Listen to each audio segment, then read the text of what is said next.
Hey guys, it's Melissa here from melissaoatman.com. Welcome to another episode of Awaken Your Inner Awesomeness. I am so delighted you are here with me today. Today we are going to be talking about soul retrieval. What exactly is soul loss, which then causes us to have to do soul retrieval? So in order to talk about soul retrieval, we have to talk about soul loss. What exactly is soul loss? A lot of people would say that soul loss is a fragmentation of the soul. It shares a lot of similarities with disassociation. And we know that disassociation is something that happens when the psyche splits, and it happens in response to traumatic, shocking, or difficult experiences. The splitting of the psyche is often the cause of many core wounds that affect us later on in life. So what are some examples of soul loss? What causes it? Here's some common causes of soul loss. Any form of abuse, whether it's sexual, emotional, physical, or mental. An event of prolonged grief, pain, or fear that made you feel helpless or impotent. A deep-seated addiction to substances, gambling, eating, a near death or an out-of-body altered state of consciousness, or also an ego death is another example of that. Being forced to act against your morals or values, an experience of intense rejection or abandonment, witnessing the unexpected death of someone, a sudden and shocking accident, or entering a relationship without strong personal boundaries, which results in unhealthy relationship and a loss of your own personal power. These are all examples of how we can experience soul loss. And again, it is all about the fragmentation of your soul, the splitting of your psyche, if you will. So it's very similar to disassociation. And some of the symptoms of this are things like numbness. So walking around feeling like you're in a fog all the time. This can be an example of a symptom. Feeling like you're not grounded. Depression. Depression is a very common sign. So a feeling of purposelessness or a feeling of directionlessness or worthiness-lessness. Those are really difficult to say, but anyway, feeling as though you don't have a sense of purpose, feeling as though you don't have direction or you're not worthy, you don't have a sense of self-worth. You may have difficulty adjusting, especially after traumatic events. You may notice that you're dissociating. You may also have unhealthy coping mechanisms. So maybe you develop an addiction of some sort. You feel disconnected. You feel like, especially if this has been a result of circumstances that didn't align with your soul, like being in an abusive relationship, a bad work environment, or simply neglecting what your true passions and interests are, you can really feel a fracture on that soul level. You may experience a lot of negative thoughts and low energy. Some people experience a lot of anxiety and some people experience a lot of insomnia. But the main idea is that your energy reserves are very low. Also, you may neglect yourself and let go of self-care. You may have difficulty being present in your everyday life because being present might be too painful. So we tend to want to just numb out, right? And I know I experience this a lot. And a lot of people experience this when they go through the dark night of the soul. This is one of the big things they experience, is a fragmentation of their soul. And we can understand why these things happen. So how do you then do a soul retrieval so that you can take all of the different fragmentations of your soul and put them back together again? And there are a couple of ways. One way, and the most recommended way, is to work with a healer, whether it's a shaman or someone of that nature who can help you to retrieve your soul. Another way, though, you can do things on your own. You can work with psychiatrists. Sometimes people assume that if you are dissociating and all of that, you may have a mental illness. And while you can experience those things when you have a mental illness, sometimes we dissociate in order to protect ourselves. It is the way that our bodies have learned to cope and to protect ourselves, because sometimes the pain that we experience is so great that our bodies just say, okay, you're not going to be able to handle this is too much. And that is a way to protect you from having to feel all of this pain. The problem is, though, that when it feels miserable to go through life like this, and you're not being fully present, you're not actually living, and you're also probably feeling pretty frustrated, and having low energy is bad enough, but then to experience all of those other things, it's pretty a miserable feeling. So again, the reason we end up doing this is because our minds know what it can and can't handle, and it's a survival mechanism. So if you're experiencing this right now, know that you're not alone, but this is a survival mechanism, and our bodies and brains really have been programmed to do this to keep us safe. It's just a natural protective mechanism that we use. Think about deer, how they freeze whenever they get into headlights, or certain animals play dead to preserve their lives. It's the same thing. It's associated again with trauma.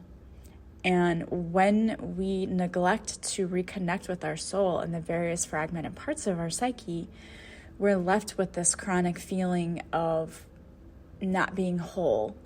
We're left with this feeling of a void, or that we don't belong here, or that perhaps it's too heavy here, life is too tough. We have all of these negative thoughts running rampant. So what we have to do then is to retrieve the soul. To retrieve these lost pieces, we have to learn how to integrate them back into our lives and recover our vital power, the potential, and all of that energy that we've let go. Again, soul loss is an integral part of the spiritual awakening journey. It's the catalyst usually that sends us searching for something more meaningful out there. Soul loss is usually the trigger for the dark night of the soul. And that is the time where we're feeling like we're in a dark place. We feel that we have a lot of pain, and we're desperately searching for any source of joy and hope or higher purpose and meaning in life. That sparks it.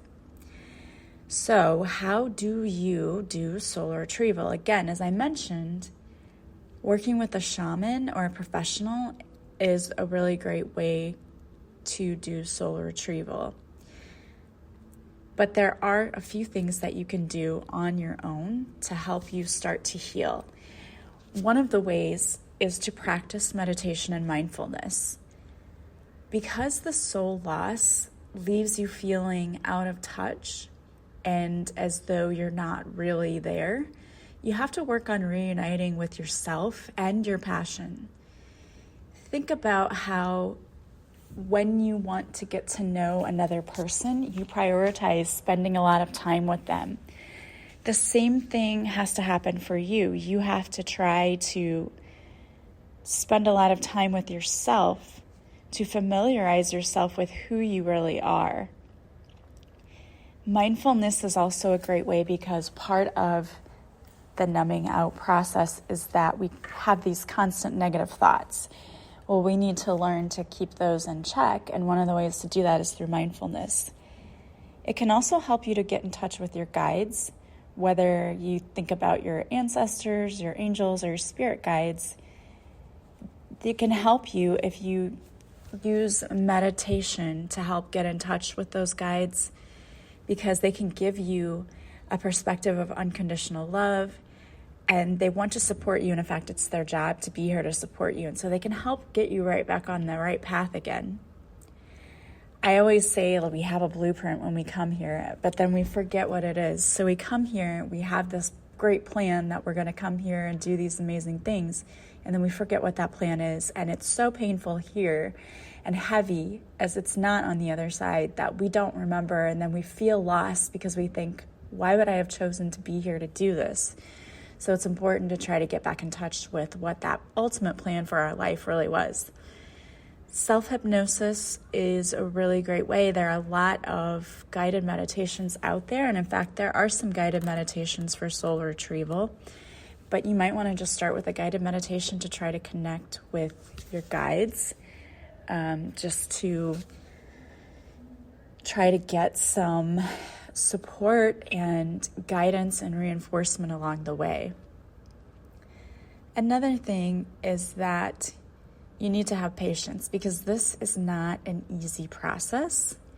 And it's important to understand what's happening to you, because it can be really frustrating, especially if you feel like you're not grounded. So another thing that I would suggest is doing some grounding exercises. One of the quickest ways to do that, it's very simple, and it's not going to solve everything, but it is going to help, because one of the things about soul loss is that we tend to go into these numb states. We tend to not be fully present in our everyday lives because it's really painful to be present. But being present is super important. That is the only way that we can work through everything and move past all of the painful stuff to get to the really good stuff. It's important to feel like you are grounded and fully present every day. And one of the ways that you can quickly do that is to, wherever you are, close your eyes, take a nice deep cleansing breath, and imagine that all of this beautiful energy from above, from God, source, divine, whatever you want to call your higher power, comes down in through the top of your head. And you can imagine this light and this energy filling your body. Even feel it. You can feel the tingling as it runs through your entire body. Imagine it going down through your head into your face and into your neck, your shoulders and arms and hands, down into your chest and stomach, all the way down through your legs, out the bottoms of your feet and into Mother Earth, where it's grounding you to Mother Earth. And take another few deep breaths and just feel yourself being connected to Earth.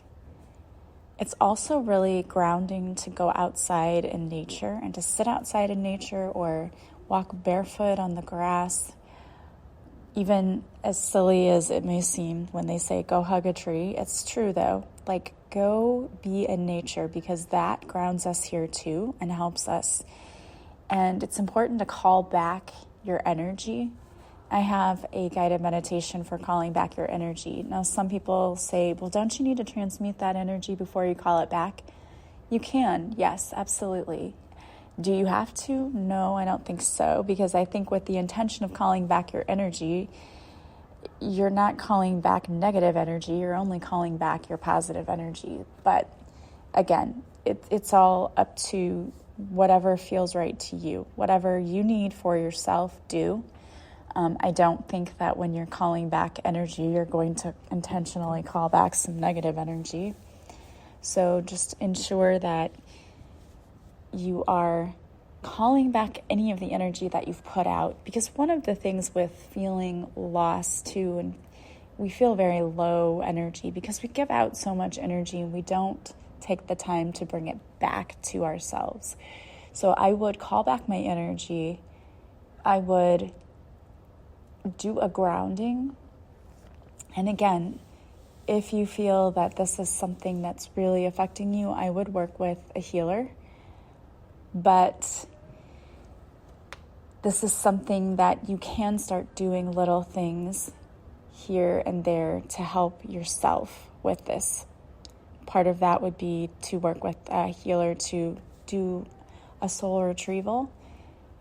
But on your own, you could be doing the meditations, you can be doing the mindfulness, you can be doing the grounding work.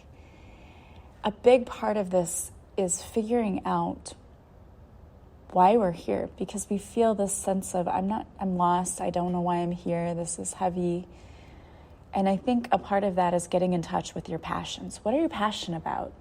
What do you want to do in life? What makes you happy? Getting back in touch with that. And that requires you spending time with yourself.